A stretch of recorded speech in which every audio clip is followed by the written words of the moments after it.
আজকে রাত থেকে ভিডিওটা স্টার্ট করলাম। চলো, এখন দেখতে পাচ্ছ বাইরে যাচ্ছি। যেহেতু আমাদের ঘর থেকে রান্নাঘরটা একটু বেশ অনেকটাই দূর, তো এখন যাচ্ছি বাবুর জলটা গরম করে রাখবো। প্রতিদিন দুবার করে জল গরম করে ফ্ল্যাক্সে রাখা হয়, তবে আজকে আর রাখা হয়নি, একবারই করেছি। এখন যাচ্ছি, এই যে জলটা গরম করে নিলাম। আর সকালে যে মাংসটা রান্না করা হয়েছিল, মাংসটা প্রচণ্ড শক্ত হয়ে গেছিলো, আজকে ভালো হয়নি। তাই এটাকে প্রেশার কুকারে আর একটা কুক করার জন্য আমার বর এসছে খেতে দেবো, তাই আর একবার একটু সিটিটা মেরে নেব ভালো করে, এতে জিনিসটা সফট হয়ে যায়। তো একসাথে দুটো কাজই বসিয়ে দিয়েছি, দেখতে পাচ্ছ। এদিকে মাংসটাও সেদ্ধ হবে, এদিকে জলটাও গরম হয়ে যাবে।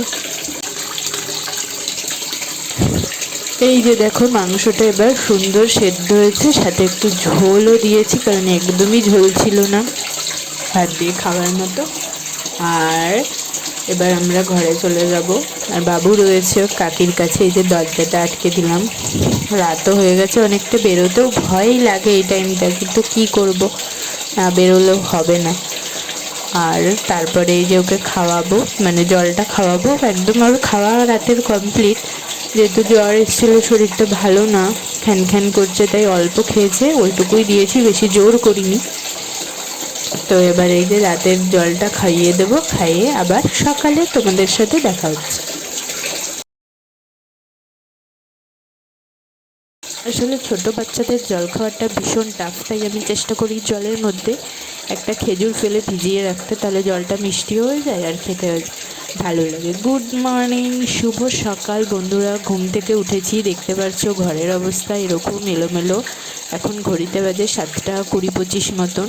আর ব্রাশ করে নিলাম, ঘরটাকে একটু ঝাড়ু দিয়ে দিলাম, পরে বেলা হলে ঘরটা মুছবো, এত সকালে জলে হাত দেবো না। তাও জামা কাপড়গুলো ধুতে চলে আসলাম। বাবু এখনও ঘুমোচ্ছে, জলটা গরম করে জামা কাপড়টা ধুয়ে একদম ফ্রেশ করে দিই, যাতে ও ঘুম থেকে উঠলে আমার আর কোনো সমস্যাই না হয়। এই দেখো উঠে পড়েছে, এবার এসছে ওর খাবার বানাতে। আমরা দুজন মিলে, খুব কান্না করছে, বাবার কাছেও থাকছে না। তো এই যে খাবারটা করে, এই যে রান্নাবাড়ি কী কী হচ্ছে দেখো, ওলকপি দিয়ে মাছ হবে আর পালং শাক হয়েছে, ব্যাস এই হলো। এবার সব কিছু খাইয়ে দাইয়ে দিয়েছি, ও গেছে বাইরে রোদে বসে আছে। তোমরা তো জানোই এই টাইমে বাচ্চাদের রোদটা খাওয়ানো খুব উপকার। আর এই যে এখন আমি খাওয়াতে নিয়ে এসেছি, অল্প একটু খাওয়াবো।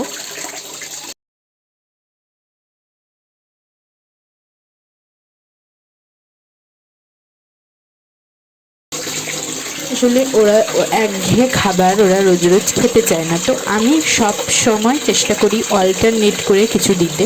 তো একঘেয়ে খাবার আমরা বড়রাও খেতে পারি না। এখন এসছি ছাদে একটু তেল মাখাতে, আর দেখো তেলের বোতল থেকে তেল ঢেলে ফেলেছে পুরো।